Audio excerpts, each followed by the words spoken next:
Welcome to Cambridge English Language Institute. This is Ansar Ahmad. In today's video, I am going to talk about Lamarckism. Second year की 42 है, unit number 24 का आज हमारा चौथा lecture है। इससे पहले हमने 3 लेक्चर अपलोड किए। आज हम लेमार्किज्म को डिटेल से देखते हैं। सबसे पहले आते हैं जो लेमार्किज्म था, अर्लीस्ट जो थ्योरी था उसका नाम था organic evolution.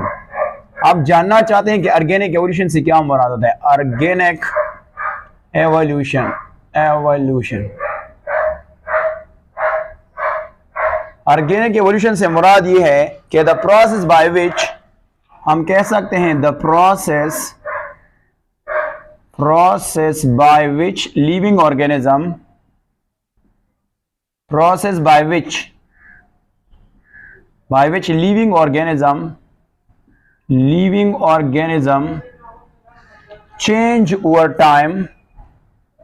change over time through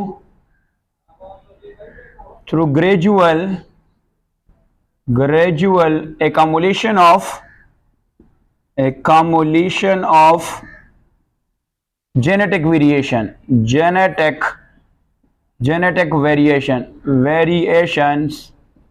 is known as organic evolution. Organic evolution से क्या मुराद होता है? वो प्रोसेस जिसमें लिविंग ऑर्गेनिज्म वक्त के साथ चेंज होता है। किसकी वजह से? कि इसके बॉडी में एकमुलेशन होता है, जमा हो जाता है जेनेटिक वेरिएशन। वेरिएशन किसको कहते हैं? कि जब जीन में चेंज आता है तो वो कैरेक्टर में चेंज लाते हैं, उसको हम क्या कहते हैं? जेनेटिक वेरिएशन कहते हैं। आइए देखते हैं कि लेमार्क बेसिकली कौन था।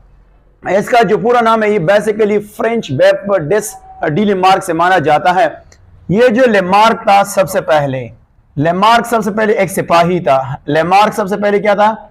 ये एक सिपाही था। सिपाही से मुराद है कि एक सोल्जर था और सोल्जर के बाद ये बॉटनिस्ट बना। बॉटनिस्ट किसको कहते हैं? Botanist a person who study botany, we call botanist. जो बॉटनी के बारे में, बॉटनी आप जानते हैं कि स्टडी ऑफ प्लांट को हम क्या कहते हैं? बॉटनी कहते हैं। फिर ये फाइनली प्रोफेसर बना किस चीज का? ज़ूलॉजी का। और ये कहां पे प्रोफेसर बना था? ये पेरिस में ये फिर क्या हुआ? और उन्होंने एक बुक पब्लिश किया था। उस बुक का नाम है philosophic, that is called philosophic zoologic. इसको हम कहते हैं ज़ूलॉजिक यानी ज़ूलॉजिक बुक लिखा था। और कब इसको पब्लिश किया था? 1809 में उन्होंने इस बुक को पब्लिश किया था। अच्छा, इसने एवोल्यूशन के बारे में आइडिया दिया था। वो क्या आइडिया था? हम कह सकते इसको, he gave an explanation of evolution based on the inheritance of acquired characters।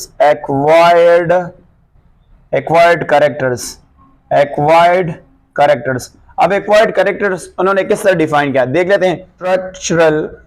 the structural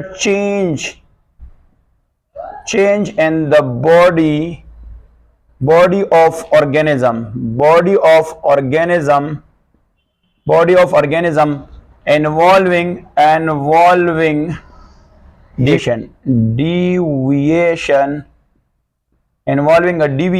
deviation from normal induced, हम कह सकते हैं induced in the lifetime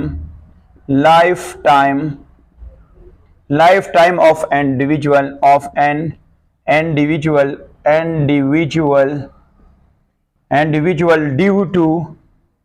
due to change in the environment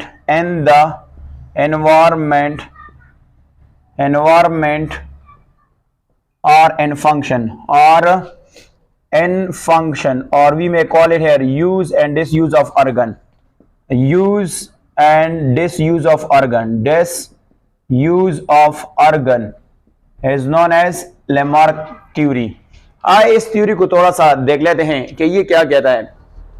He gave an explanation of evolution। उन्होंने evolution के बारे में बताया है बेस्ड ऑन इनहेरिटेंस। इनहेरिटेंस से क्या मुराद होता है? इनहेरिटेंस से मुराद ये होता है कि वो कैरेक्टर्स जो माँ बाप से बच्चों तक मुंतकिल होता है ऑफ एक्वायर्ड कैरेक्टर्स। अब ये क्या कह रहा है?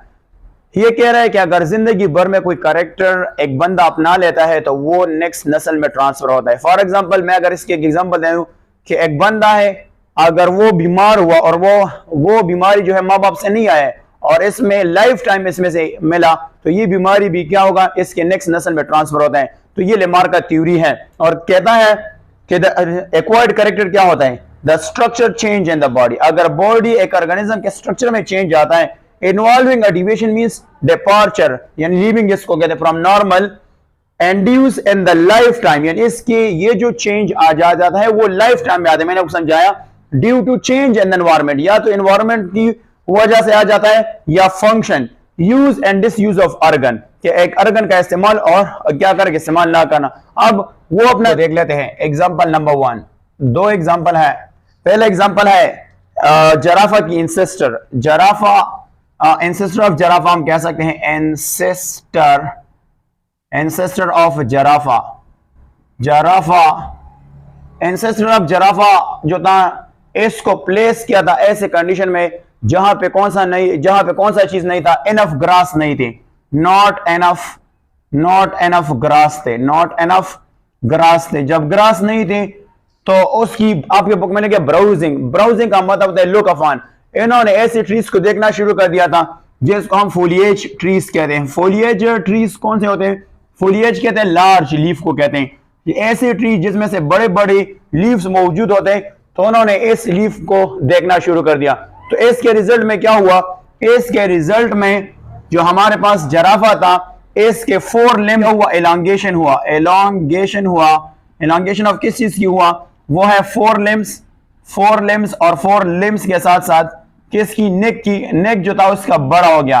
तो ये इसकी, और ये जो खुसूसियात आया, ये खुसूसियात पर नेक्स्ट नस्ल में भी ट्रांसफर होता है अकॉर्डिंग टू लेमार्किज्म में।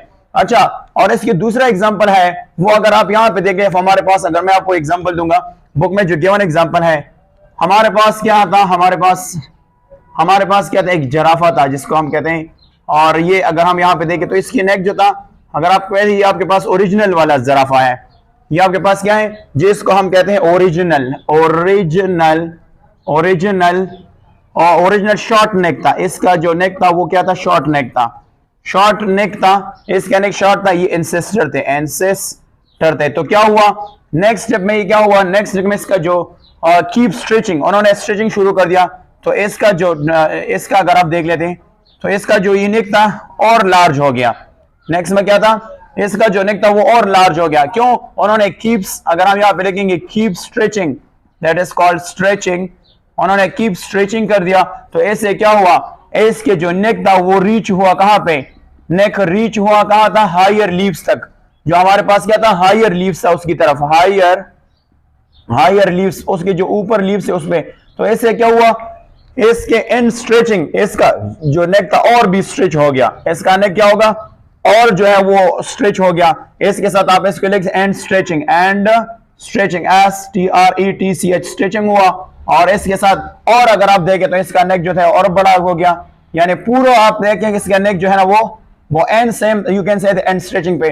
तो अगर पहले पिक्चर में आप देखें तो ये ओरिजिनल था, इसकी जो नेक था ये छोटा था, फिर इससे और फिर उससे, और फाइनली इसका स्ट्रेच जो है, उसका नेक जो है वो बड़ा हो गया।